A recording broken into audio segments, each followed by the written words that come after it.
एक बात बताओ, बचपन से हम लोग ये सुनते आ रहे हैं कि सनलाइट में विटामिन डी होता है, पर विटामिन जो कि बॉडी के लिए एक तरह का खाना है, वो सनलाइट में बंच ऑफ लाइट पार्टिकल्स में कैसे विटामिन हो सकता है? स्पेस से विटामिन बन के कैसे आता है? क्या स्पेस में कोई किचन है? और जब भी किसी इंपॉर्टेंट ब्रेन के पार्ट की सर्जरी हो रही होती है, तब बहुत सारे केसेस में वो पेशेंट को एक म्यूजिकल इंस्ट्रूमेंट दे देते हैं गाना बजाने के लिए, लिटरली गाना को बजाने के लिए। पर ये क्यों आखिर? इसके पीछे एक बहुत बड़ा कारण है। ये एक्चुअल इमेजेस को आप अपने स्क्रीन पे देख रहे हो, पर बहुत सारे लोगों को इसका एक डीप सीक्रेट नहीं पता। ऐसे ही कई इंटरेस्टिंग बातों को आज आप इस वीडियो में जानोगे। सब्सक्राइब करके बेल आइकन जरूर ऑन कर लेना अगर आपने अभी तक नहीं किया है तो। Let's begin. फैक्ट नंबर 8, दुनिया का सबसे हार्डेस्ट सब्सटेंस क्या है? Sir diamond. आप लोगों में से बहुत कोई कह रहे होंगे। अब सवाल ये है कि यूनिवर्सल लेवल पे क्या है? मतलब धरती को छोड़ो, मतलब धरती इतनी छोटी जगह की बात करते हो तुम लोग, शर्म नहीं आती? पूरे यूनिवर्स की बात करो ना। तो असल में इस यूनिवर्स का सबसे हार्डेस्ट सब्सटेंस है पास्ता। जी हाँ, पास्ता। आप लोग ऐसे फेस बना रहे हो। जी हाँ, एक्चुअली में न्यूक्लियर पास्ता, जो कि न्यूट्रॉन स्टार के क्रस्ट के अंदर पाया जाता है, वो है इस यूनिवर्स का सबसे हार्डेस्ट सब्सटेंस। ऐसा मान के चलो सिंपली कि अलग अलग तरह के तारे होते हैं, तारा टाइप ए, टाइप बी। वैसे एक न्यूट्रॉन स्टार एक कैटेगरी होता है स्टार का। अब उसके जो कोर होते हैं उसमें एक्सट्रीम लेवल का ग्रेविटी होता है, तो उस एरिया में ये बनते हैं। एक्सट्रीम ग्रेविटेशनल प्रेशर के अंदर एटॉमिक न्यूक्लियाई डेंस स्ट्रक्चर में बदल जाते हैं, और वैज्ञानिकों को ये पता चला है कि इस नोन यूनिवर्स में सबसे हार्डेस्ट सब्सटेंस है। वैसे इंग्लिश भी बड़ी अजीब लैंग्वेज है। डरावनी कहानियों को क्रीपी पास्ता कहा जाता है, और यूनिवर्स का सबसे हार्डेस्ट सब्सटेंस न्यूक्लियर पास्ता। आज सही में मैं अपने मम्मी को जाकर एक बार बोलूंगा कि न्यूक्लियर पास्ता बना दो ना, खाने का मन कर रहा है। यूनिवर्स का सबसे कठोर मटेरियल टेक्निकली। तो बढ़े नेक्स्ट फैक्ट पे। नहीं, आप लोग ये बोल रहे होंगे कि रेफरेंस तो दो कुछ, ताकि पता लग पाए कि कितना हार्डेस्ट है। तो समझाने के लिए बताऊं तो डायमंड जितना हार्ड है उसको हम लोग 1 माने। डायमंड को मिला 1 स्कोर, तो न्यूक्लियर पास्ता को मिलेगा as per mathematical calculations 1000 crore.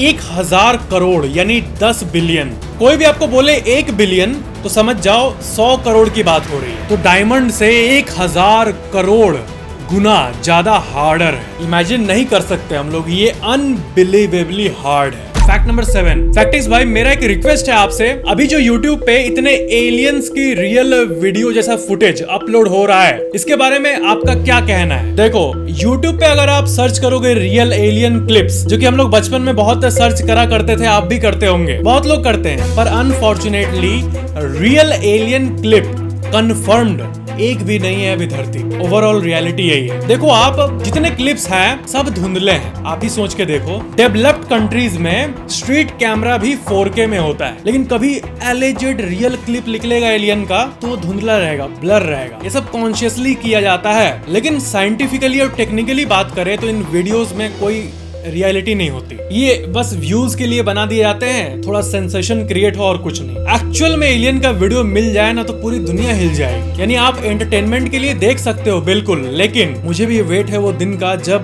कोई एक्चुअल एलियन का स्पेसशिप उतरे, मजा आ जाएगा। या फिर एलियन से रिलेटेड कुछ भी हो। सारे एलियन के केसेस, मिस्टीरियस केसेस हमेशा मिस्ट्री में ही घिरे रह जाते हैं। अजीब बात है, कोई कंक्लूजन निकलता ही नहीं, साफ साफ पता चलता ही नहीं कि एलियन था कि नहीं था, ये बता दे। जनता ये पूछती है कि ये मिस्टीरियस केस आया, एलियन था कि नहीं था, ये बता दे। तो आंसर आता है कि एक मिस्ट्री है। मतलब हमेशा जनता को कंफ्यूजन में रखा जाता है। रियल क्लिप अभी भी पेंडिंग है हमारे प्लेनेट अर्थ के लिए, यही एक्चुअल ट्रूथ है।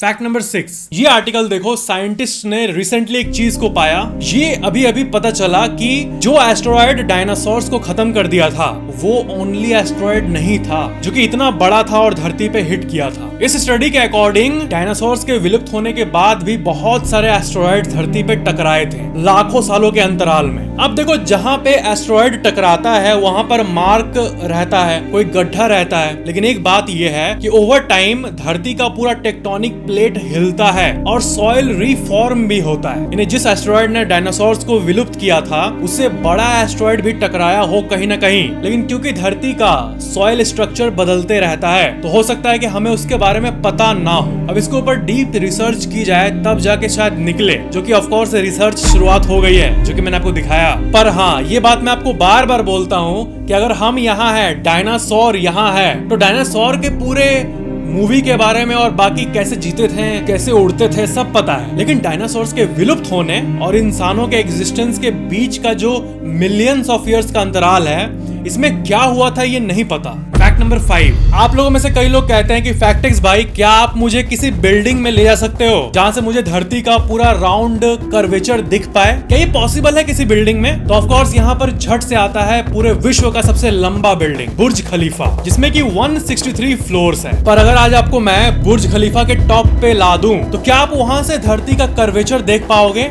आंसर है नहीं, बिल्कुल नहीं, वो हाइट इनफ नहीं है। तो फिर यहाँ पर सवाल आता है कि थ्योरेटिकली हमें कितना फ्लोर का बिल्डिंग बनाना होगा कि हमें धरती का राउंड कर्वेचर साफ साफ दिखे कि धरती गोल है। तो इसका कैलकुलेशन आप अपने स्क्रीन पे देख सकते हो, जिसका आंसर है 2857 फ्लोर्स। करीब 2800 मान के चलो, 2800 फ्लोर का अगर बिल्डिंग बने और आप 2 घंटे लिफ्ट में बिताकर ऊपर गए 2800वें फ्लोर में, तब आपको कुछ ऐसा नजारा दिखेगा, धरती का पूरा एल्टीट्यूड दिखेगा। बहुत लोग ये पूछते हैं कि कितने मंजिल का बिल्डिंग हम लोग अभी के टेक्नोलॉजी के हिसाब से हाईएस्ट बना सकते हैं? तो इसका आंसर है अराउंड 200। देखो, इंडिया में आपको 40 फ्लोर 50 फ्लोर के बिल्डिंग्स कॉमनली मिल जाएंगे। सबसे टॉप पे खड़ा है पूरे धरती पे बुर्ज खलीफा, 163 फ्लोर्स। तो यही अभी पीक है, इसके ऊपर बनाना रिस्की है अभी के टेक्नोलॉजी के हिसाब से। पर अगर कोई full proof, completely earthquake proof technology निकल जाए तो हम लोग शायद 500 तक बढ़ सकते हैं, 500 फ्लोर्स। फैक्ट नंबर 4, ये अच्छा क्वेश्चन है। फैक्टिस भाई, माँ के पेट में बच्चा सांस कैसे लेता है? माँ के पेट में बच्चा सांस नहीं लेता है। जब बच्चा माँ के पेट के अंदर रहता है तो उसका लंग पूरा फ्लूइड से भरा रहता है। वो अब देखोगे तो आपको बड़ा अजीब लगेगा, पिक्चर नहीं दिखाऊंगा मैं आपको, पर ये इमेजिन कर लो कि बच्चा का पूरा लंग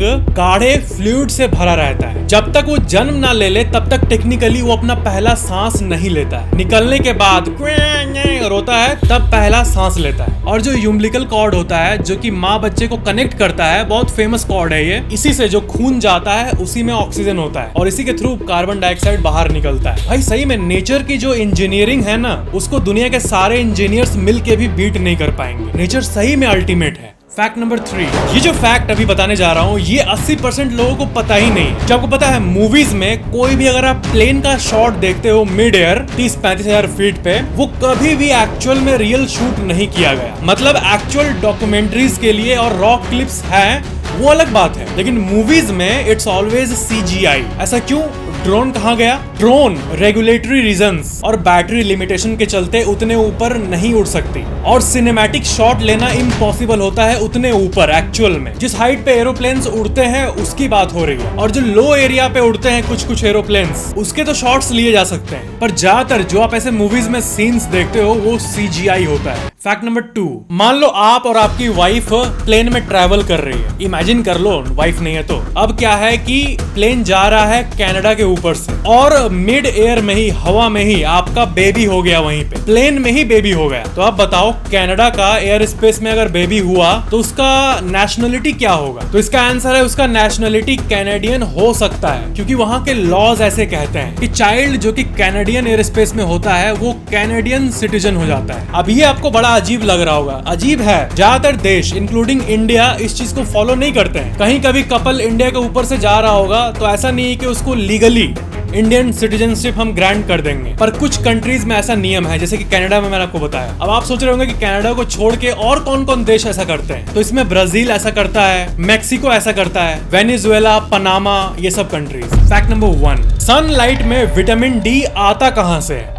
तो देखो, लाइट में जो लाइट पार्टिकल्स आते हैं, फोटोन, वो पार्टिकल जिससे लाइट बने हैं, वो जब आते हैं तो ऐसा नहीं कि उसमें रेडीमेड खाना मिलता है। यानी खुद सनलाइट के अंदर कोई विटामिन नहीं होता है, बल्कि सनलाइट से आपके बॉडी में असर होता है। जब स्किन पे सनलाइट लगती है, जब अल्ट्रावायोलेट रेज आते हैं, तब इंस्टेंटली बॉडी में एक केमिकल लोचा होने लगता है, एक रिएक्शन होने लगता है। तब आपके स्किन में एक कोलेस्ट्रॉल मौजूद है जिसे कहते हैं 7-डिहाइड्रो कोलेस्ट्रॉल। वो विटामिन D3 में बदल जाता है और फिर वो विटामिन डी आपके लिवर और किडनी में जाता है, जिससे कि वो बॉडी में यूजेबल फॉर्म में बदल जाता है, जिसे कहते हैं कैल्सीट्रॉल। यानी ये कैल्सीट्रॉल यानी विटामिन डी जो सूरज से मिलता है, और दूसरे साइड जो खाना से हम लोग को विटामिन डी मिलता है, वो दोनों अलग अलग होते हैं, सेम नहीं होते हैं। यानी जो मछली उछली खाने से मिलता है हमें विटामिन डी, वो अलग है। दोनों का टाइप अलग है, लेकिन बायोलॉजिकली स्पीकिंग दोनों का पर्पस बॉडी में बेसिक लेवल पे एक ही होता है। यानी सनलाइट में रेडीमेड विटामिन नहीं होता है, बल्कि जैसे ही आपके स्किन पे सनलाइट हिट करता है तब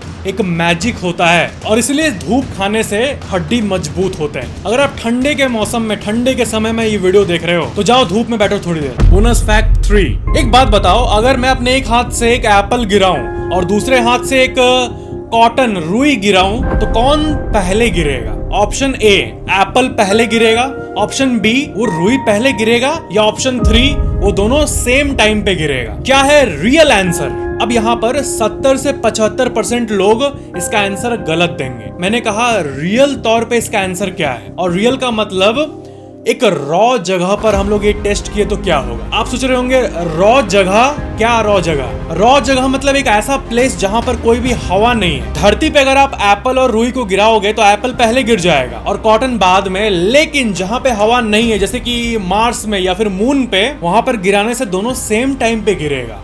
ये चीज काश हम लोग एक्सपीरियंस कर पाते।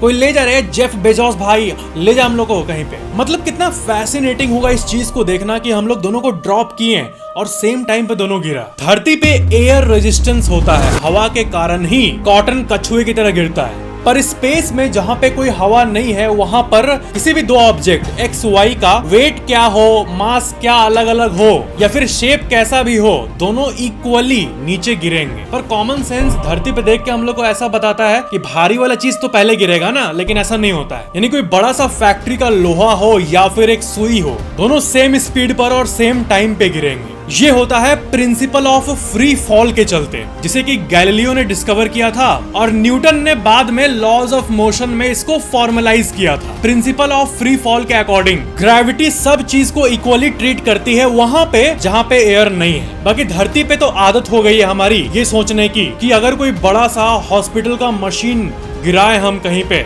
या फिर कोई सुई, तो मशीन भारी है इसलिए पहले गिरेगा, पर ये ट्रू नहीं है। बोनस फैक्ट 2, मान लो आपके जिंदगी में 3 टाइप के प्रॉब्लम है। पहला रिलेशनशिप प्रॉब्लम, दूसरा मनी प्रॉब्लम, तीसरा हेल्थ प्रॉब्लम। तो आप ये बताओ कि तीनों प्रॉब्लम में से कौन सा सबसे घातक है? तो इस स्पेसिफिक क्वेश्चन के सर्वे रिपोर्ट्स जो ऑल ओवर द वर्ल्ड में हुए हैं, उसमें एक्सपीरियंस्ड लोग ये कहते हैं कि थर्ड वाला सबसे घातक होता है। देखो, रिलेशनशिप प्रॉब्लम्स कहीं ना कहीं हमारे हाथ और आपके दिमाग में है, आप चाहो तो मैनेज कर सकते हो। मनी प्रॉब्लम बहुत बड़ा प्रॉब्लम है, लेकिन फिर भी उसको आप कंट्रोल कर सकते हो एक हद तक। लेकिन हेल्थ प्रॉब्लम अगर आ जाए बॉडी में कहीं, तो फिर ये कंट्रोल में बिल्कुल नहीं होता है। सोचो, एक बार किसी को हार्ट अटैक आ जाए तो वो हमेशा इस डर में रहता है कि मेरे को दूसरा ना आ जाए। ये तो एक एग्जांपल था डर का, पर ओवरऑल बात करें तो हेल्थ प्रॉब्लम आप कंट्रोल नहीं कर सकते, क्योंकि अभी टोटल नंबर ऑफ डिजीजेस के, सारे बीमारियों के आधे से ज्यादा बीमारी नॉन क्यूरेबल है, यानी वो ठीक नहीं होता, बस ट्रीटमेंट चलता है जिंदगी भर। यानी ये तीनों टाइप के प्रॉब्लम ही है, लेकिन हेल्थ सबसे अजीब है। बोनस फैक्ट 1, एक सोशल मीडिया यूजर जिसका एक रैंडम नेम का अकाउंट था 7H 3H और बाकी सब ये, वो अचानक से स्पेस कम्युनिटी के लोगों में फेमस होने लगा। पता है क्यों? क्योंकि उसने नासा के सिस्टम को हैक करके ये बताया कि नासा के सिस्टम में बहुत सारे कमियां मौजूद है।